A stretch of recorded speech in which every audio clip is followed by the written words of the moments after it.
In this video, we'll guide you through the process of inspecting a ventilation shaft. These shafts are vital for miners' safety, as they need to be monitored for emergency preparedness and require much more energy if they are not in proper condition. There are typically two objectives in a ventilation shaft inspection, as they are not often inspected. Systematic overview. This type of inspection provides a broad view of the ventilation shaft's condition. You won't be searching for anything specific during the flight, but you want 100% coverage of the ventilation shaft. High accuracy 3D model, with or without georeferencing. With a model like that, you will be able to compare the shape of the shaft year after year to detect any deformations. Regardless of your objective, there are risks when inspecting a ventilation shaft. The introductory video went over all the risks in a mine, so we will go quickly on the one in a shaft. The first human risk would be to fall into the shaft. Make sure you are wearing the right safety equipment as you get close to the top of the shaft. If you fly from the bottom of the shaft, make sure the pilot is not in direct line with the shaft in case of falling rocks. Risk for the drone. The main risk is the airflow.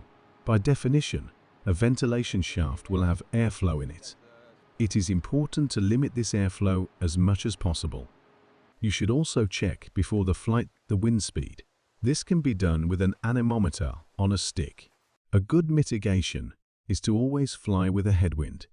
This way, you make sure you can fly back in case of increased airflow.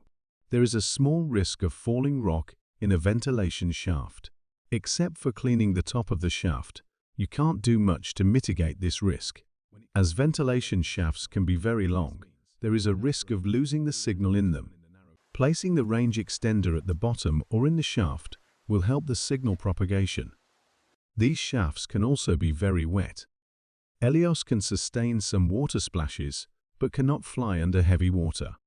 This ventilation shaft is 120 meters high and was initially 180 centimeters large. There is a downdraft airflow, so we will start from the bottom of the shaft flying up. This shaft has been fully inspected with ELIOS 3 last summer, so we didn't expect any issues. For this flight, we just want to get an overall overview of the shaft. We plan to fly all the way up, aiming the camera at the north side, and fly down aiming the camera at the south side. As the shaft is 120 meters high, it should take 92 seconds on the way up, 92 seconds on the way down, and another 40 seconds to and back from the shaft. So in theory, 4 minutes and 44 seconds. We might consume more batteries if the downdraft is strong, but it should be okay.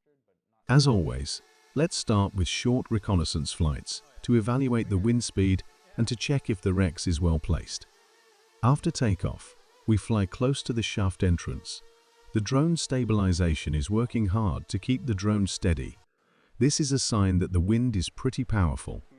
The next step is to fly up the shaft, but after only 14 meters, the drone starts to struggle to gain altitude.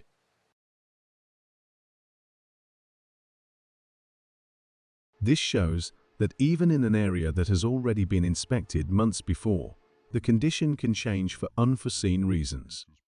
As we identified the airflow as a risk, we decided to fly with a headwind.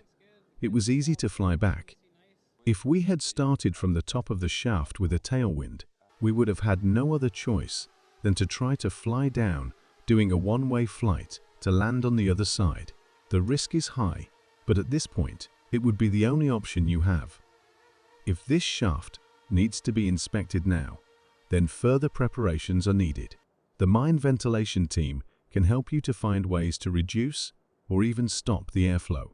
But this takes coordination between teams and preparation are needed before each inspection.